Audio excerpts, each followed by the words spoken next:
Necklace రోడ్లో నేను చెప్పిన నరేంద్ర మోడీ గారు మీకొకవేళ ఆలోచన లేకపోతే మీకొకవేళ ఏ విధంగా పాకిస్తాన్ ఓడించాలని అర్థం కాకపోతే ఆనాటి అపరకాలి ఇందిరమ్మను ఆదర్శంగా తీసుకో, ఇందిరమ్మకు దండం పెట్టి బయలుదేరు.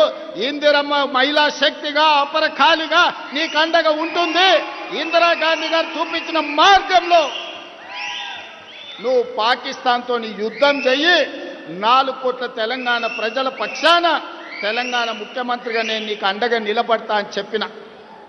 ఆనాడు అందరికంటే ముందు అమరులైన చనిపోయిన పహల్గాం చలో చనిపోయిన భారతీయులకు క్యాండిల్ ర్యాలీ తెలంగాణ రాష్ట్రం మొట్టమొదట ర్యాలీ నిర్వహించింది.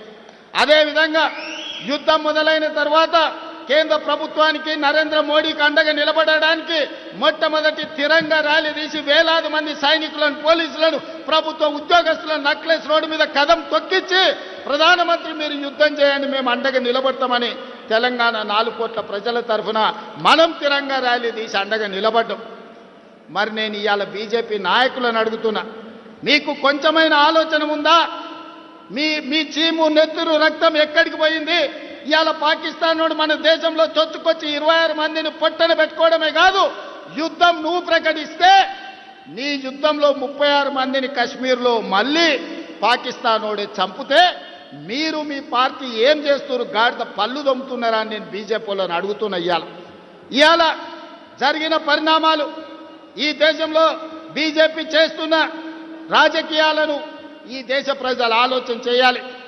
యుద్ధమన్నా దేశ భద్రతన్నా రాజకీయాలకు అతీతమని మన నాయకుడు రాహుల్ గాంధీ గారు చెప్తే, యుద్ధమైనా యుద్ధ నీతైనా ఏదైనా మాకు రాజకీయమే, ఎన్నికల లబ్ధి అని ఈనాడు తిరంగా ర్యాలీ పేరు మీద నరేంద్ర మోడీ గారు బయలుదేరి కాంగ్రెస్ పార్టీని రాహుల్ గాంధీ గారిని విమర్శిస్తున్నాడు.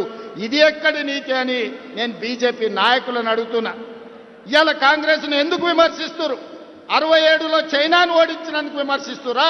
71లో పాకిస్తాన్ని 2 ముక్కలు చేసినందుకు ఓడిస్తురా? మొన్న జరిగిన పహల్గాం దాడిలో నీకు అండగా నిలబడి నీకు మద్దతు ఇచ్చి యుద్ధం చేయమని వీర తిలకం దిద్ది మేం పంపిస్తే నువ్వు బుద్ధిమంతుడికి సర్ది కడతానంట బొడ్రాయి కాడ భోంచేసి బోర్ల బుక్కలో వండుకున్నాంట.